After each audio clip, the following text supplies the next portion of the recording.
नमस्कार प्यारे बच्चों साथियों। बोला टूटने लगे हौसला तो ये याद रखना, बिना मेहनत के तख्त तो ताज नहीं मिलते, और ढूंढ लेते हैं अंधेरों में मंजिल अपनी, जुगनू किसी रोशनी के मोहताज नहीं होता। आज हम डिस्कस करेंगे, आज की जो वीडियो है वो छोटी सी वीडियो बनाऊंगा, वो इसमें केवल पूरा जो डिस्कशन है, जो डिस्कस है वो सीईटी के ऊपर होगा। ठीक है, तो चूंकि सीईटी होना है ये कंफर्म है। आज सबसे पहले बात करेंगे कि न्यू सीईटी कब होगा, क्या वास्तव में सीईटी होगा या कैंसिल होगा।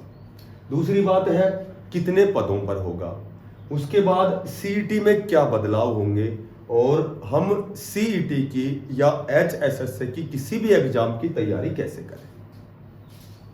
सबसे पहले हम डिस्कस करते हैं कि सीईटी कब होगा और क्या होगा और कितने समय बाद होगा। तो देखो एग्जैक्ट तो इसका कोई समय नहीं है, लेकिन हम कयास लगा सकते हैं, हम आज के सिस्टम से जोड़ सकते हैं कि जो सीईटी है फिलहाल लोकसभा इलेक्शन है 25 मई के, तो चूंकि सभी उसी में व्यस्त हैं, उसके बाद में उसका रिजल्ट आना है 4 जून का। तो ये जो सीईटी है ये आपको 4 जून या फिर 9 जून आचार संहिता खत्म हो जाएगी, तो 9 जून के बाद, या फिर हम कह सकते हैं कि 10 जून के बाद कभी भी सीईटी आ सकता है। ठीक है, और आ सकता है या आएगा ये कंफर्म है, आएगा। अब आएगा क्यों? क्योंकि ये कैंसिल नहीं होगा।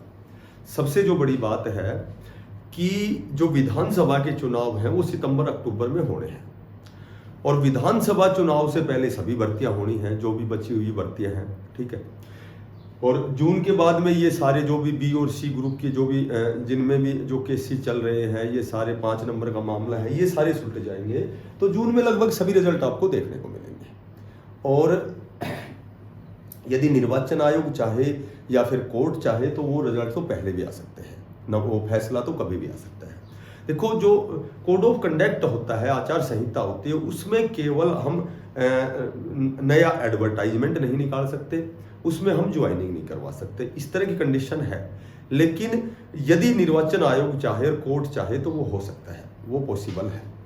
तो अब हम बात करते हैं सीईटी की। तो सीईटी एक तो कैंसिल नहीं होगा, कम से कम इस बार तो नहीं होगा, ये तो तय बात मान लो। ये क्यों नहीं होगा, इसका कारण है कि जो 2024 में सितंबर अक्टूबर में जो विधानसभा के चुनाव होने हैं, तो वो चुनाव, क्योंकि विधानसभा हमेशा रोजगार देखती है। विधानसभा में क्या होता है कि हम स्टेट में हमने कितनी नौकरियां दी हैं, उस हिसाब से विधानसभा चुनाव लड़ा जाता है। तो विधानसभा चुनाव से पहले ये पीछे की भर्तियां भी क्लियर होनी है, और नई भर्ती आनी है, वो कौन कौन सी आनी है, कितने पदों पर आनी है, वो सारी हम इसी वीडियो में डिस्कस करेंगे। तो सीईटी कैंसिल नहीं होगा। 2019 में जब चुनाव हुए थे, उससे पहले 2018 में डी ग्रुप की एक बहुत बड़ी भर्ती आई थी, 18,000 कुछ कैंडिडेट्स की।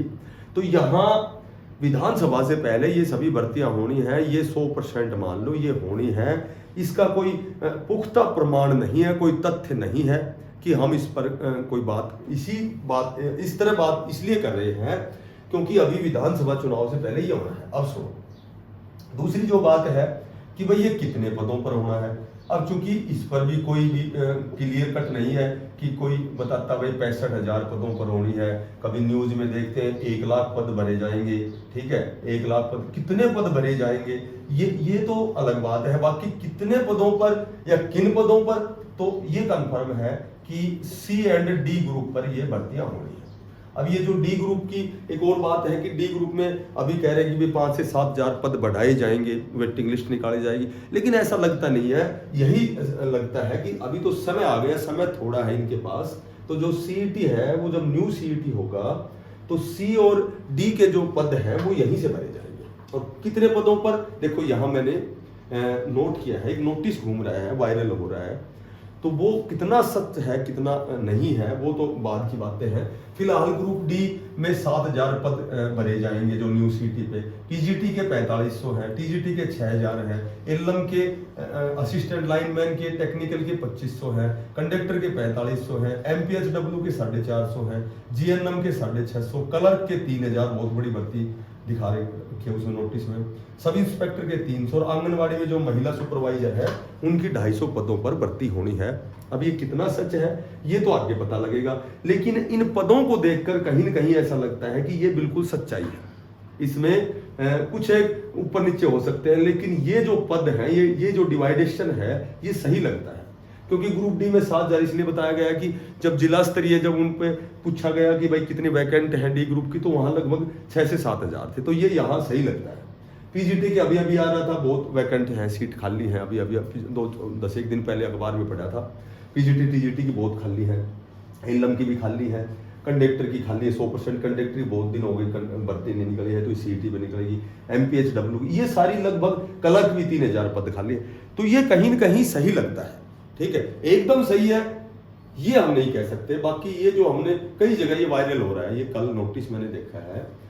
अच्छा, अब बात आती है क्या ये सारे जो पद है ये सीईटी में शामिल है, सीईटी वाला ही दे सकता है?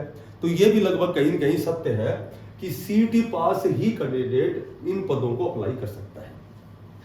ठीक है, अब हम बात करें कि सीईटी में बदलाव, तो कन्फर्म बदलाव जो आपको देखने को मिलेगा, ये कन्फर्म कह सकते हो आप कि जो 4 गुना का मामला है ये तो कहीं कहीं निरस्त होना है, ये तो बंद होना है 4 गुना, क्योंकि 4 गुना की वजह से ये सारी जो भर्तियां अटकी हुई हैं, जो बीसी की फिलहाल वर्तमान में 2023 की जो भर्तियां हैं वो इन 4 गुना की वजह से अटकी हुई हैं।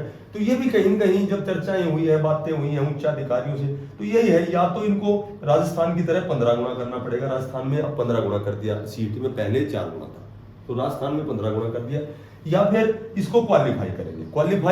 क्वालिफाई का मतलब है थोड़ा सा इसमें वो बढ़ा देंगे, भाई जर्नल 55 वाला पास करना है, या फिर ओबीसी एससी उनमें कुछ वो बढ़ा सकते हैं, परसेंटेज बढ़ा सकते हैं, तो ये क्वालिफाई हो सकता है, या 15 गुना 100% इसमें बदलाव देखने को मिलेगा। अब बात करें कि सीईटी की तैयारी कैसे करें, तो तैयारी की बात हुई है कि सिलेबस सभी को पता है सीईटी में क्या सिलेबस है।